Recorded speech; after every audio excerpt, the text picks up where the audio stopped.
Bon, salut Pauline. Bonjour, salut Samuel. Bon, est-ce que tu peux donc tu es ingénieur produit Inesis sur les clubs. Est-ce que tu peux nous expliquer ton métier, en quoi il consiste? Bah oui, donc en fait l'ingénieur produit à Decathlon et sur les clubs de golf, il a pour objectif d'assurer le triptyque qualité-coût-délai de tout le projet. Donc en gros, l'idée c'est vraiment de la gestion du planning du début du projet, donc du lancement, jusqu'à la fin, la signature du master sample. Donc c'est vraiment le produit définitif qui sera en magasin.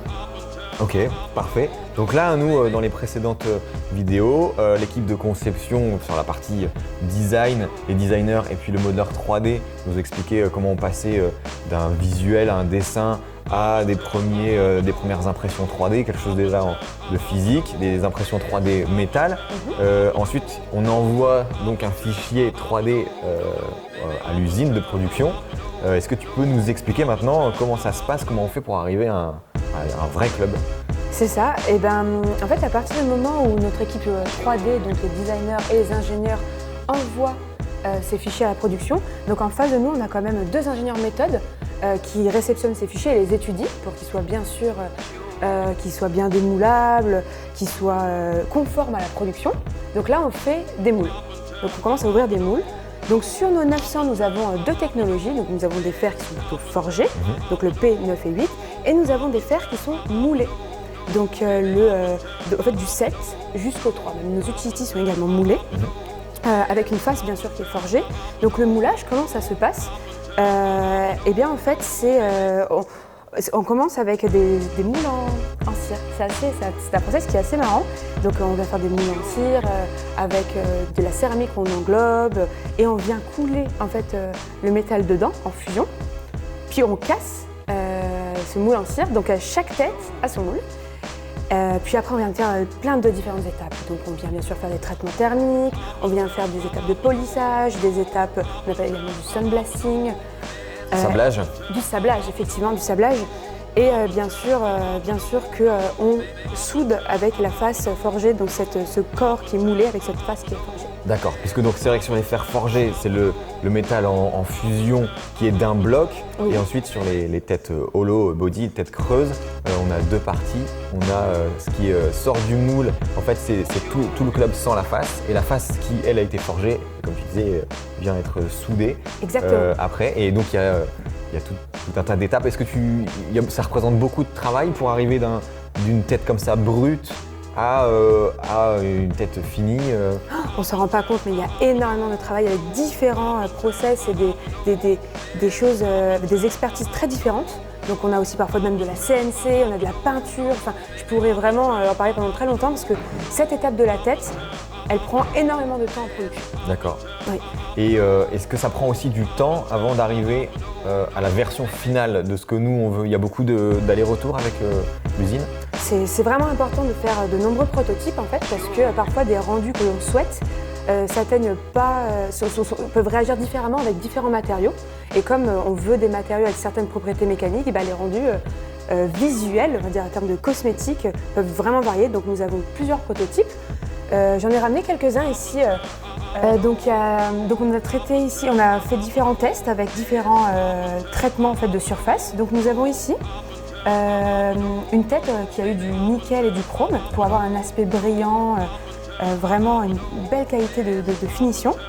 Et par exemple avec ce sample-là, nous avons un sample en fait, qui a 2 couches de nickel, donc qui est sans chrome, qui a vraiment une teinte plus champagne. Donc c'est important de voir visuellement ce que ça rend, afin de voir les reflets, de voir l'âme du produit. D'accord, carrément. Et donc je vois aussi, on avait fait du bicolo, on a d'autres types de traitements. Là, ce sont des tests en fait, ça, à chaque fois, c'est ça, hein? Et effectivement, en fait, il faut tester pour voir ce que l'on souhaite. Donc là, il y a différents même process. Donc ce sont des process qui s'appellent du PVD, qui permettent un dépôt de peinture, et on a testé plusieurs couleurs. D'accord, ok. Donc là, admettons, on a fini la tête, ça y est, elle est validée maintenant. Est-ce que toi, tu interviens aussi pour passer d'une tête à un club en entier? C'est ça, oui, c'est vraiment important. Du coup, une fois que la tête est finie, en fait, elle est envoyée de notre fournisseur de tête à notre fournisseur d'assemblage, parce que chacun a bien sûr ses spécialités. Donc le fournisseur d'assemblage qui a déjà les férules, les grippes et les shafts, Et il a aussi des accessoires assez marrants, des petits tip weights, parce que ce qui est important, donc il y a plein de caractéristiques techniques qu'on check sur un club de golf, mais ce qui est très important, c'est le swing weight. Le swing weight que nos utilisateurs aiment tant.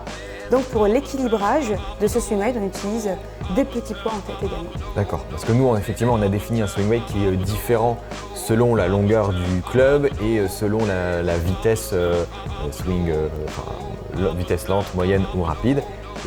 Et donc avec ces poids-là qu'on vient mettre au bout du shaft, on arrive à obtenir le swing weight souhaité. C'est ça, c'est pour vraiment adapter à nos différents utilisateurs parce qu'on a défini différents profils. D'accord, ok.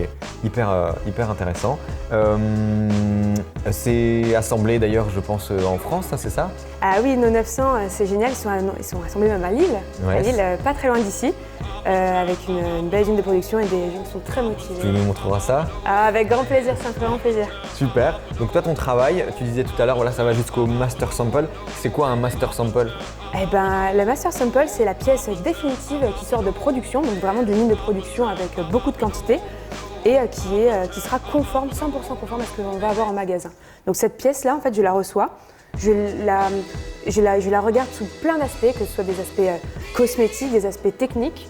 Je la dissèque et je la signe et valide définitivement pour la production. Et c'est ça qui fait foi en disant voilà, c'est ce club-là, c'est celui-là qu'on veut. C'est celui-là qu'on veut pour toute la production. Bon, super, merci Pauline. Merci. Écoute, la prochaine fois, rendez-vous à EML pour l'assemblage. Avec plaisir, avec plaisir. Bonne journée. Bonne journée aussi. Vas-y, bonne journée, c'était. Ah non, ils sont durs à jouer. Hein. Non, je... Comment ferait le projet? C'est ce qui va prendre le plus de temps dans la vidéo, réussir à la mettre au drapeau. Ça va être court. Ah non! Oh là là là là. Ça c'est mieux ça. Allez. Tu l'as celle-là? Cool. Je sais pourquoi. J'ai trouvé.